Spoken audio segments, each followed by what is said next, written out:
नमस्कार बच्चों, आप सभी का स्वागत है मेरे चैनल आकाश मैथ्स क्लासेस में। और आज मैं कक्षा 10 के लिए लाया हूँ, जो कि पहला पाठ है। चैप्टर फर्स्ट है वास्तविक संख्याओं से। मैंने प्रश्नावली 1.1 का पहला प्रश्न लिया है, जो कि महत्वपूर्ण में है। अर्थात ये पहला प्रश्न ही है कि 657 और 306 का महत्तम समापवर्तक हमें ज्ञात करना है। HCF यूक्लिड विभाजन एल्गोरिथम का प्रयोग करके ज्ञात कीजिए कि किस प्रकार हम यहाँ पे यूक्लिड विभाजन एल्गोरिथम का प्रयोग करते हैं और कैसे हम यहाँ पे शून्यकों को ज्ञात करते हैं। ठीक है, शून्य का अर्थात मतलब कि यहाँ पे हम महत्तम समापवर्तक कैसे ज्ञात करेंगे। चलिए कोई नहीं, ठीक है। तो सबसे पहले तो आपका फिर से स्वागत है मेरे चैनल आकाश मैथ्स क्लासेस में। अगर आपने मेरे चैनल को अभी तक सब्सक्राइब नहीं किया है, अभी तक आपने मेरे चैनल आकाश मैथ्स क्लासेस को सब्सक्राइब नहीं किया है, तो पहले जाके मेरे चैनल को सब्सक्राइब कीजिए। और जिन्होंने मेरे चैनल को पहले ही सब्सक्राइब कर लिया है, उन सभी का हृदय से धन्यवाद। कि हमारे पास प्रश्न है 657 और 306 का महत्तम समापवर्तक यूक्लिड विभाजन एल्गोरिथम का प्रयोग करना है। तो चलिए हल करते हैं। और पहले तो हमें पता होना चाहिए कि यूक्लिड विभाजन एल्गोरिथम है वो क्या है। यह हो गई यूक्लिड, ठीक है बच्चों, विभाजन एल्गोरिथम। एल्गोरिथम, ठीक है, एल्गोरिथम, ठीक बच्चों। यह हमारे पास जिसे हम बोलते हैं भाज्य बराबर क्या होता है, भाजक गुणा भागफल, और भागफल के साथ हम क्या जोड़ देते हैं, शेषफल। तो यहाँ पे पहली स्थिति तो हमें यहाँ पे पता होना चाहिए कि सूत्र क्या होता है। और फिर हमारे पास दिया है 657 और 306। तो आप यहाँ पे भाज्य, भाजक और भागफल से ही समझ गए होंगे कि कैसे हम यहाँ पे भाग विधि द्वारा इसको सरल करते हैं। हम आगे भी देखेंगे वीडियो में, और कैसे हम इसको आसान रूप में लिख सकते हैं, भाज्य, भाजक और भागफल। तो आपको ध्यान देना चाहिए यहाँ पे कि जब यहाँ पे भाज्य भाजक की बात हो रही है तो यहाँ पे हमें भाग देना पड़ेगा, ठीक है। तो भाग क्या करते हैं कि बड़ी संख्या में छोटी संख्या का भाग देते हैं। तो यहाँ पे पहली स्थिति में क्या हो जाएगा, 657 हमारा भाज्य हो जाएगा, ठीक है। और भाजक कितना हो जाएगा, 306। और भागफल और शेषफल हमारे पास क्या होगा वो हम, चलिए इसको हम हल करना शुरू करते हैं। कि हमारे पास है 306 का भाग देना है हमें किसमें, 657 में, ठीक है। तो यहाँ पे आप देख सकते हैं कि ये तो हमारा दो ही बार संभव है, क्योंकि 306 दूनी कितना होता है, देखिए 306 है, ठीक। 306 है तो 306 दूना तो कितना हो गया, 6 दूनी 12 और 2 तिया 612, ठीक है। लेकिन ये 3 बार नहीं जा सकता है, ठीक है बच्चों। तो ये तो हमारा एक ही बार जा सकता है, 2 बार, चलिए ये 2 बार जाएगा, एक बार नहीं 2 बार चला जाएगा, ठीक है। तो ये तो 612 हो रहा है, ठीक। तो एक बार देते हैं, तो यहाँ पे हमने एक बार पहली बार क्या दिया, 2 से भाग दे दिया, दूना हो गया, 2 छके 12 और 2 तिया 612 हो गया। 7 में से 5 बच जाएगा, 2 जाएगा तो, और 5 में से 1 जाएगा तो 4। अब ये हो गया पहली स्थिति कि भागफल कितना हो गया हमारे पास, 2, ठीक। और शेषफल कितना बच गया हमारे पास, 45। अब दूसरी स्थिति में देखिए कि जब हमने बड़ी संख्या में छोटी संख्या का भाग दिया, ठीक। तो अब क्या हो जाएगा, अब यहाँ पे आप देख सकते हैं कि जब हमारा पहली स्थिति में भाज्य था 657, तो दूसरी स्थिति में कितना हो जाएगा, 306 भाजक। और भागफल कितना हो जाएगा, देखिए भाज्य हो गया हमारा 306, भाजक हो जाएगा हमारा 45, ठीक।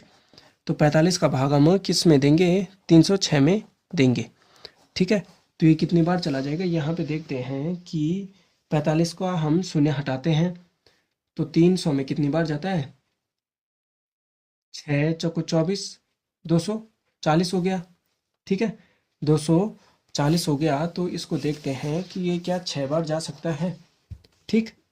45 गुणा 6 कितना होता है, 6 पंजे 30 और 6 चौको 24 और 3, देखिए यहाँ पे होता है 24 और 3 27, ठीक। 6 पंजे 30 को 0 और 6 चौको 24 और 3 27, और 270 में हम 45 जोड़ने पर तो ये तो कितना हो जाएगा, ये तो 235 से ज़्यादा हो रहा है, 300 कुछ से ज़्यादा हो रहा है, ठीक है, 6 से ज़्यादा हो रहा है। तो अर्थात हम यहाँ पे कितनी बार देंगे, 6 बार देंगे, ठीक। छः पंजे 30 और 6 तिया 18 और देखिए चलिए कोई नहीं 45 है। ठीक, तो 6 पंजे 30 और 6 चौको 24 और 3 27 270। तो शेषफल कितना हो गया, ये हो गया हमारे पास 6 और हासिल लिया तो 10 में से 3 जाएगा तो 7 जाएगा तो कितना बचेगा, 3 बचेगा तो 36 हो गया। तो इसमें क्या हो जाएगा कि 6 हमारा भागफल है और शेषफल कितना है 36 है। ठीक है, अब फिर अगली स्थिति में क्या है, देखिए यहाँ पे हमने पहली स्थिति में तो हमारा भाज्य था ये, फिर दूसरे में था ये, अब तीसरे में क्या हो जाएगा 45। ठीक है, तीसरी स्थिति में क्या हो जाएगा 45 और भाजक क्या हो जाएगा हमारा 36। ठीक है, 45 है तो पहली स्थिति में तो भाजक हो जाएगा 36।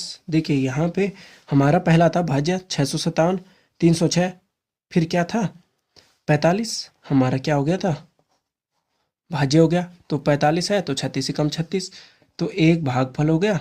ठीक, 36 से कम 36 हो गया।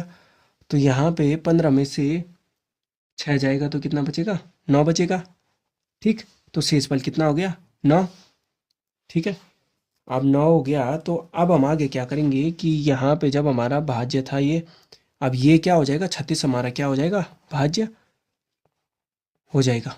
ठीक है, तो 36 बराबर कितना हो जाएगा 9 है भाजक और भागफल कितना हो जाएगा 9 चौको 36, तो ये क्या हो जाएगा 0 हो गया। तो 9 चौको 36 धन 0। ठीक है, तो यहाँ पे आपको ध्यान देना है कि अगर शेषफल हमारा क्या होता है, शेषफल 0 नहीं होता है।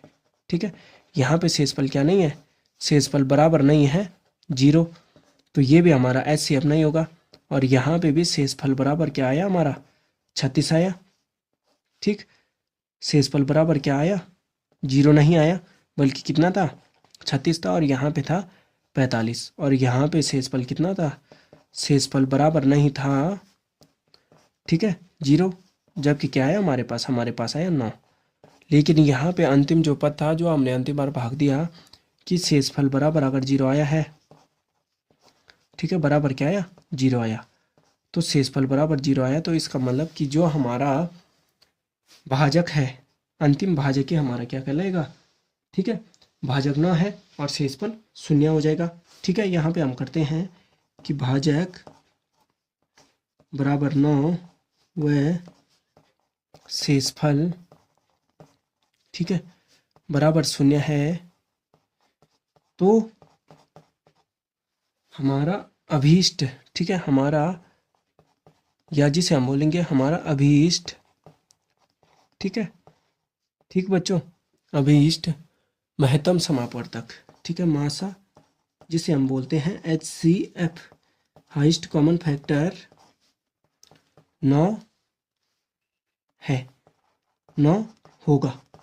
ठीक है, अंतिम पद में अगर हमारा शेषफल कितना आता है 0 आता है और वही भाजक हमारा क्या कहलाएगा HCF मासा कहलाएगा।